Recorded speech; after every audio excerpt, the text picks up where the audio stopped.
Okay, my name is Ayu Mahesti. I will explain the next material. Interaction analysis.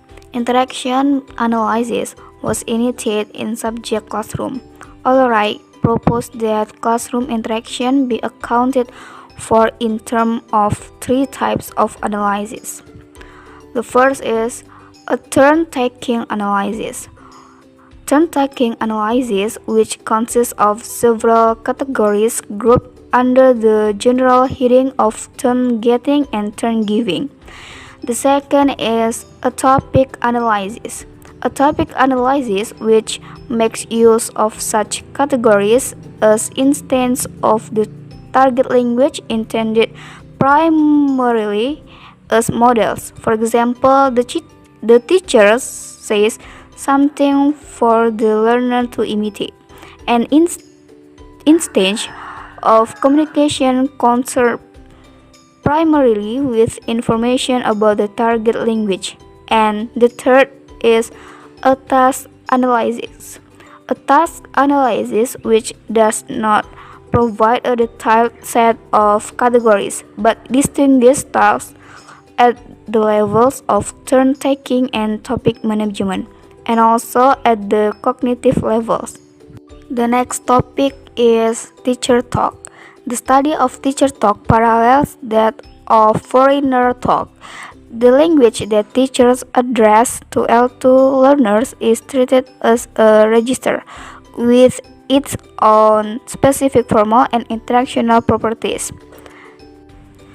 This is summary of the main findings by Gaze, Hansel, Lang, also Lang and Sato. Formal adjustment occur at all language levels. Gaze found that teachers' utterances were simpler on a range of measures of syntactic complexity when they addressed pupils than when they were talking among themselves. Hence, Hansel compared the language that teachers used when teaching pupils of different level of proficiency. He observed adjustment in pronunciation. For example, with low-level students, the teacher used a more accurate and standard pronunciation. In Lexis, for example, they substitute item with a narrow semantic field like young girl by more general word like women. And in grammar, for example, they adjust the mean length of their utterance. In general, ungrammatical speech modification do not occur. This is presumably because the conditions that permit deviation from the standard language do not arise in the classroom. However, extreme simplification involved deviant utterance can occur in certain types of classroom interaction. Okay, the next is interactional adjustment occur. Gaze note interactional device in teacher speech similar to those observed in mothers. For example, repetition, prompting, prodding, and expansion. It is likely that many of the interactional adjustments found in other simplified registers will also occur in teacher talk, but there are likely to be differences also. In summary, teacher talk in language lesson is broadly similar to foreigner talk. However, because special constraints operate in the classroom, there are both formal and interactional differences. The next topic is discourse analysis. Like interaction analysis, but unlike teacher talk studies, discourse analysis consider both the teacher and the learner's contribution. It differs from interaction analysis in that it aims to describe not just the function of individual utterance, but how these utterance combine to form large discoursal units. The analysis of classroom discourse has focused on one particular type, the three-phase discourse which is prevalent in teacher-centered classroom. Three-phase discourse consists of action in which the teacher initiates, the pupil responds, and the teacher supplies feedback. For example, is the clock on the wall? Us initiate. Yes, the clock is on the wall. Us respond. And good. The clock is on the wall. Us feedback. Known as IRF, actions of this type occur in both language and subject lesson where the teacher takes control of the lesson content and management. McTeers has shown that the IRF structure is often modified when the focus becomes the channel itself. For instance, he noted that an optional pupil response occurs after the teacher's feedback move. This procedure, the modified structure IRF. What do you do every morning? As initiate. I clean my teeth. As respond. You clean your teeth every morning. As feedback. I clean my teeth every morning. As respond. McTeer notes a number of other differences in the discourse of language classroom. He identifies 4 types of language use. The first is mechanical, where no exchange of meaning is involved.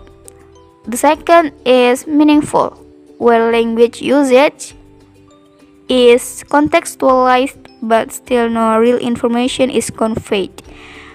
The third is pseudo-communicative, where information is exchanged but in a way that would be unlikely to occur outside the classroom. And the last, real communication, which consists of spontaneous natural speech. Well, my name is Widya Rahmahapsari and I'll explain about a comparison of natural and classroom language environments. Guys, actually, the same kind of interactions can take place in both. But because of basic differences to do with the numbers of the participants and the lexical arrangements, some types of these interactions are more frequent in one setting and other types in the other setting.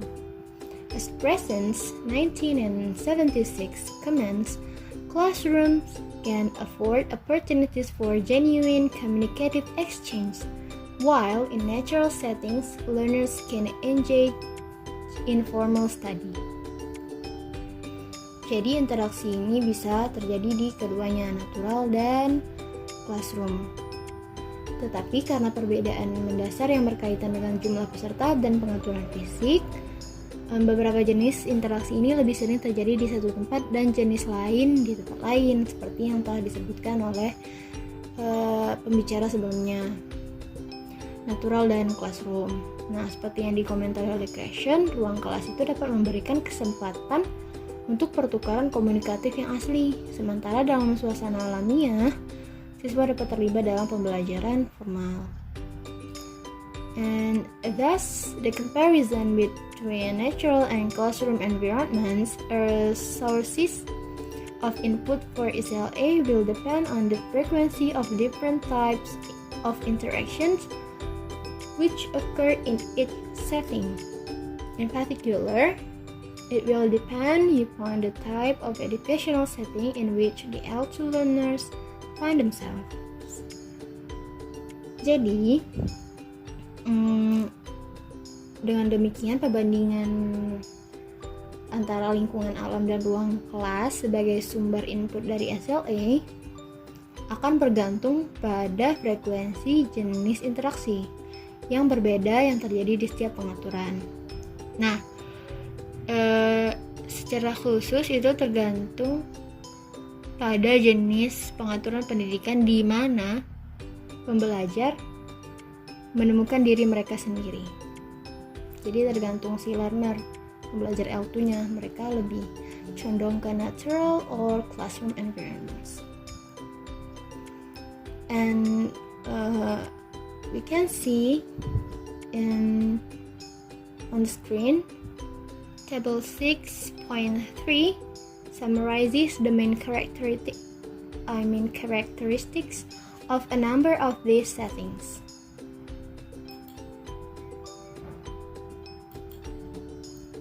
There are types of classroom setting, principal characteristics, and comparison with natural setting. There are 5 types of classroom setting. The first is the foreign language classroom. In the principal characteristics, the focus likely to be on language form rather than meaning. L2 unlikely to be used for classroom management or for genuine social purposes, while comparison with natural settings potentially list like a natural setting, but little negotiation of meaning. And the second language classroom. For example, ESL. Many interactions will still focus on form rather than meaning. L2 functions as a medium of interactions as well as goal. Hence, will be used for a wider range of discourse functions than in 1. More likely, a comparison with natural settings, more like a natural setting, and some change for negotiation of meaning. Okay, I will explain first. Jadi, untuk ruang kelas bahasa asing, karakteristik utamanya itu fokus cenderung pada bentuk bahasa bukan makna. Untuk L2 tidak mungkin digunakan untuk manajemen kelas atau untuk tujuan sosial yang asli. Nah, perbandingannya dengan pengaturan alami berpotensi paling tidak seperti pengaturan alami, namun sedikit negosiasi makna. Untuk ruang kelas bahasa kedua, misalnya itu ESL, banyak interaksi masih berfokus pada bentuk, bukan makna. Namun fungsi L2 sebagai media pengajaran serta goals atau tujuan. Karenanya akan digunakan untuk berbagai fungsi wacana yang lebih luas daripada di nomor 1 tadi, daripada di ruang kelas bahasa asing itu. Nah, perbandingan dengan pengaturan alami lebih seperti pengaturan alami dan beberapa kesempatan untuk negosiasi makna. And the third, the subject classroom. That is, learner is placed in a class with native speaking children. The principal characteristics. The focus will be on meaning rather than form. Input unlikely to be adjusted unless numbers of L2 learners height. ERF exchanges likely to predominate. And a comparison with natural setting will resemble exposure in natural setting. That is input which has not been modified, but very little negotiation of meaning. So, untuk ruang kelas subjek, yaitu pelajar ditempatkan di kelas dengan anak-anak berbahasa asli ya, native speaker gitu ya. And karakteristik utamanya fokusnya akan pada makna, bukan pada bentuk. Inputnya tidak mungkin disesuaikan kecuali jumlah pelajar L2-nya tinggi. Nah, pertukaran ERF ini kemungkinan akan mendominasi.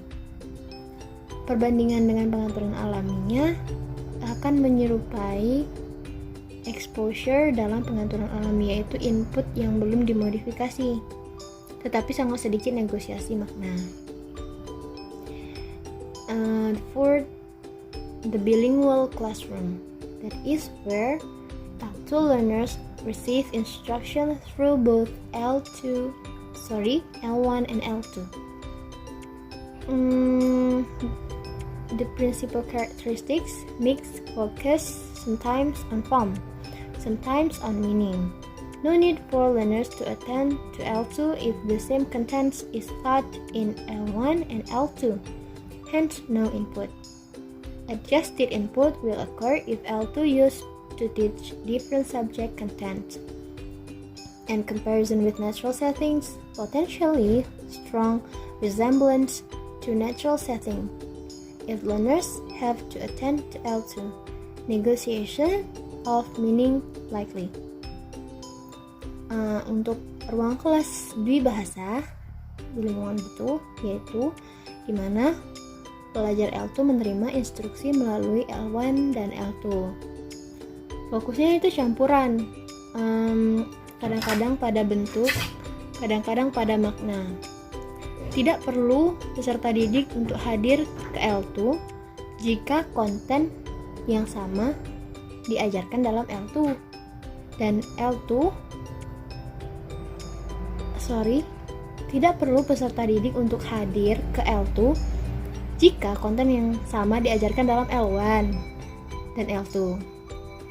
Maka tidak ada masukan, tidak ada input. Input yang disesuaikan akan terjadi jika L2 digunakan untuk mengajarkan konten subjek yang berbeda.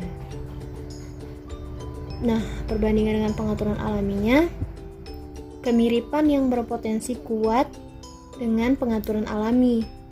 Jika peserta didik harus hadir ke L2, maka ada kemungkinan negosiasi makna.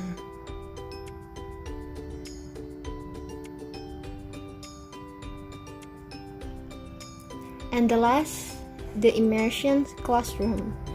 That is where a class of L2 learners are taught through medium of L2. And the principal characteristics, the focus will be on meaning in L2 subject lessons. Input likely to be simplified. The RF exchange may still predominate. And the comparison with the natural setting, strongest resemblance to natural settings, plenty for opportunity for negotiation of meaning, particularly if teaching is learner centers.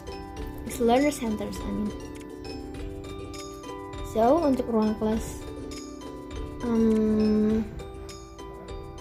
immersion ini, yaitu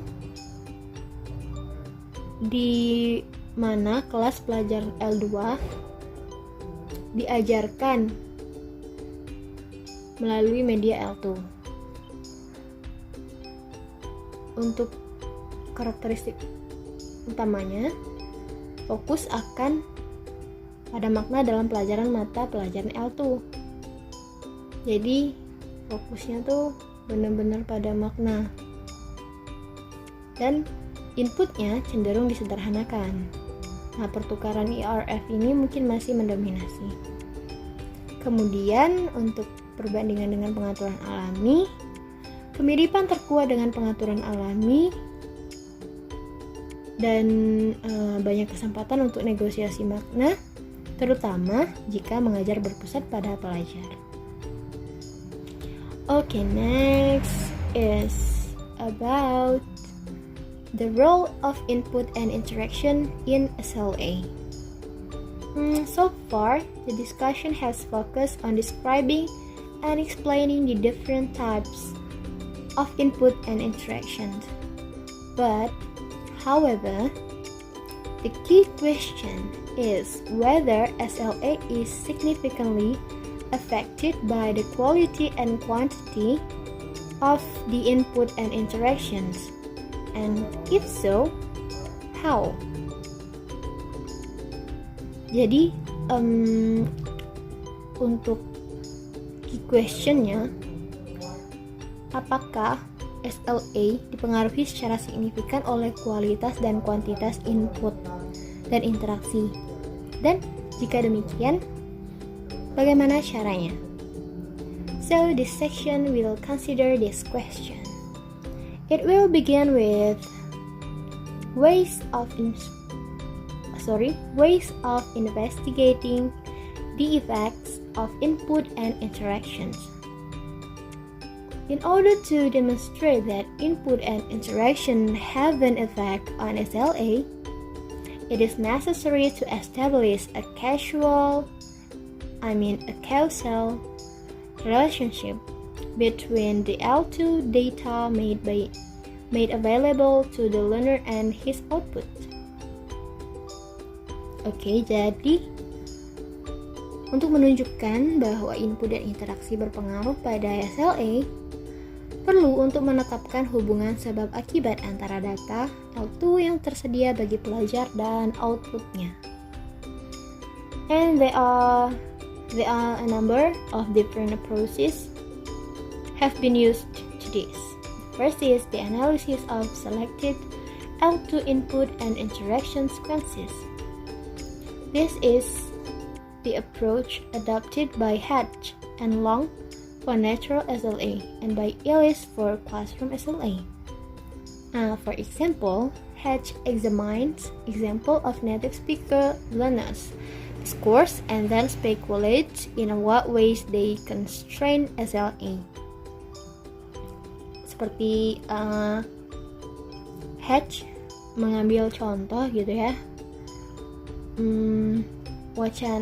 bagaimana wacana penutur asli atau native speaker learner, dan kemudian berspekulasi dengan cara apa mereka membatasi SLA. Jadi dia langsung memeriksa dari native speaker gimana mereka membatasi SLA.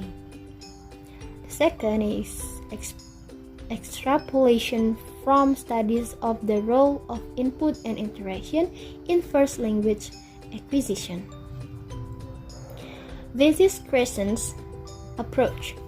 He lists those features of mothers which research has suggested are facilitative and argues that similar features in the input and interaction involving L2 learners will foster SLA. Jadi ini adalah ekstrapolasi dari studi tentang peran input dan interaksi dalam penguasaan bahasa pertama. Jadi si Crescent ini berpendapat bahwa fitur bahasa ibu ya, mother tongue, dalam input dan interaksi yang melibatkan peserta didik L2 akan mendorong SLA. Jadi menurut dia fitur-fitur yang mother language gitu, mother tongue, itu dapat mempengaruhi lah, dapat terlibat dalam SLA peserta didik L2. And the third, correlational studies. Correlational studies measure input features and output features in order to establish to what extent the relationship between them is significant or a matter of change.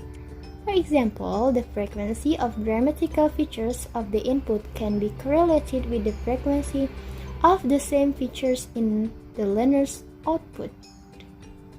Jadi dalam studi korelasional itu contohnya frekuensi fitur gramatikal dari masukan dapat dikorelasikan dari input dapat dikorelasikan dengan frekuensi fitur yang sama dalam output peserta didik.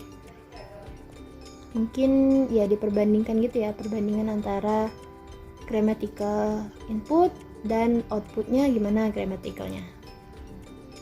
And the fourth is experimental studies. Often, a comparison is made between the effect of two different kinds of input on separate groups. Naturally occurring environments do not usually afford the controlled input conditions to carry out this kind of study. One way out is to use miniature artificial language consisting of a limited number of rules.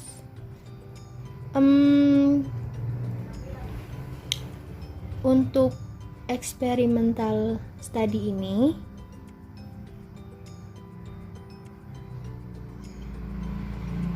Studi eksperimental, seringkali perbandingan dibuat antara efek dari dua jenis masukan yang berbeda pada kelompok yang terpisah. Lingkungan yang terjadi secara alami biasanya tidak mampu memberikan kondisi input yang terkontrol untuk melaksanakan studi semacam ini.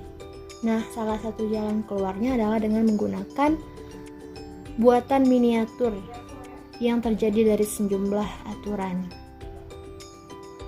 And the last is indirect studies. Long suggests that the effects of input and interactions can be investigated indirectly in terms of 3 steps. Step 1. Show that linguistic or conversational adjustments promote comprehension. Step 2. Show that comprehensible input promotes acquisition. Step 3. Deduce that linguistic or conversational adjustment promote acquisition. Jadi, pada studi tidak langsung, Long menyarankan bahwa efek masukan dari interaksi dapat diselidiki secara tidak langsung dalam 3 langkah. Nah, langkah yang pertama itu tunjukkan bahwa penyesuaian linguistik atau percakapan itu mendorong pemahaman. Langkah kedua, tunjukkan bahwa masukan yang dapat dipahami mendorong akuisisi. Langkah ketiga, simpulkan bahwa penyesuaian linguistik atau percakapan mempromosikan akuisisi. Nah, jadi inilah 5 different approaches untuk menginvestigasi the effects of input interaction. That's all from me. The next material will be explained by Mega. Thank you. Assalamualaikum warahmatullahi wabarakatuh. My name is Meghalaya Pratiwi. Okay, on this video I will explain the last material about effect of input and interaction on the SLA route and effect input and interaction on the rate SLA. Effect of input and interaction on the SLA route indicate that the input is not the primary determinant of the SLA route. If it is a major factor, variation in the order of development are expected to consider with variation in the type of input available. Thus, it would appear at first glance that the natural order can be more easy explanation in the term of the universal net processing mechanism. How input and interaction affect SLA route speech. Formula. One way in which interaction can help SLA is by providing students with chunks of finished speech that can be memorized as analysis whole. 2. Vertical structure. Vertical structure are learner utterances which are constructed by borrow chunk of speech from the preceding discourse. Consider the following example from Alice, 1984. Teacher, take a lot at the next. Teacher, take a look at next picture. Pupil, books. Teacher, a book? Yes. People, books, bananas. The second language, people, is final utterances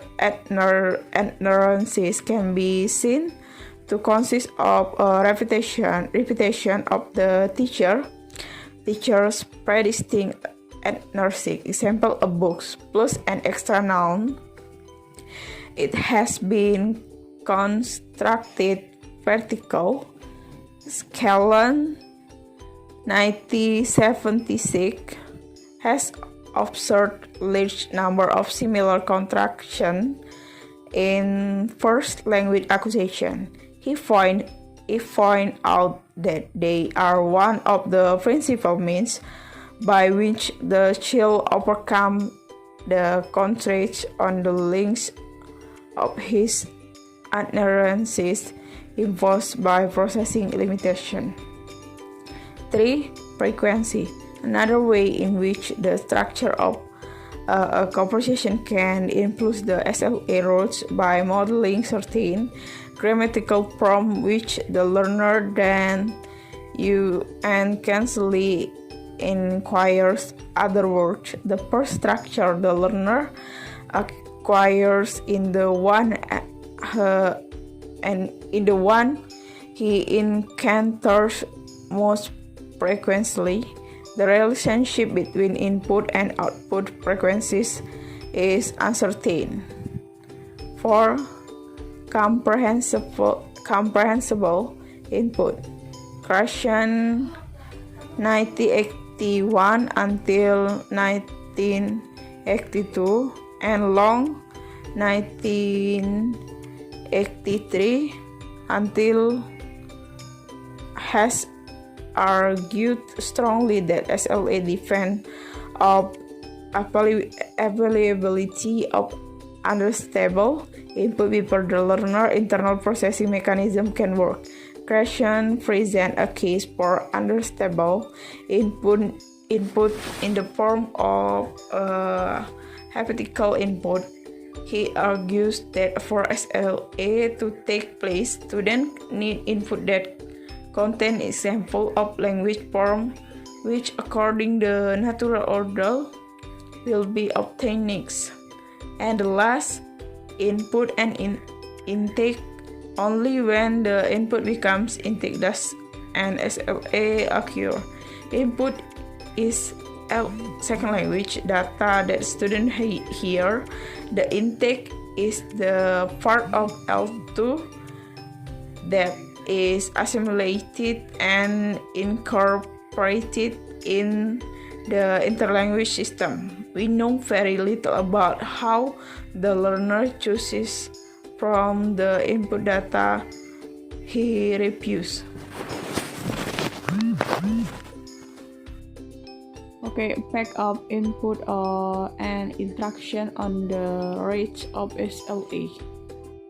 Although the linguistic environment is not an important determinant of the learner's sequence, it is a major factor in determining the speed at which learner learn.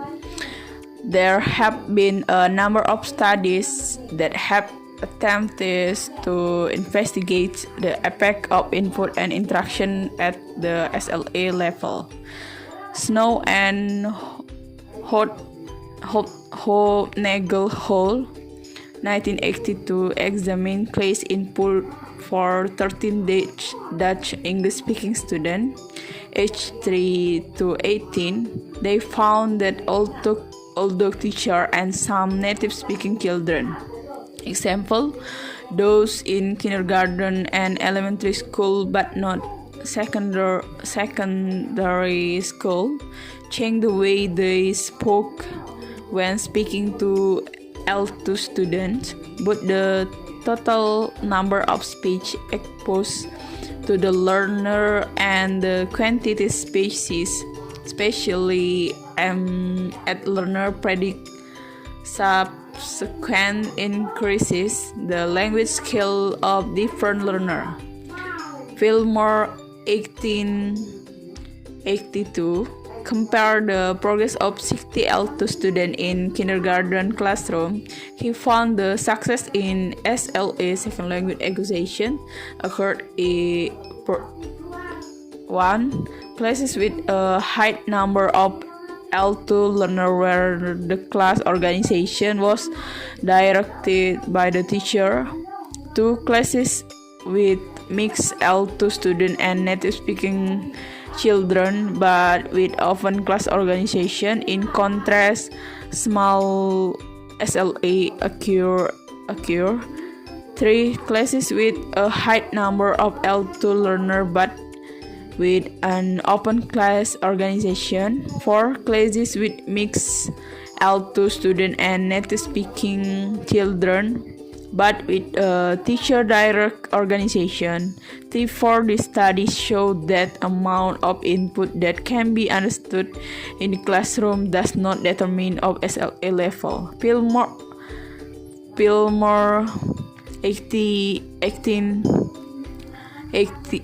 1982 compare the progress of 60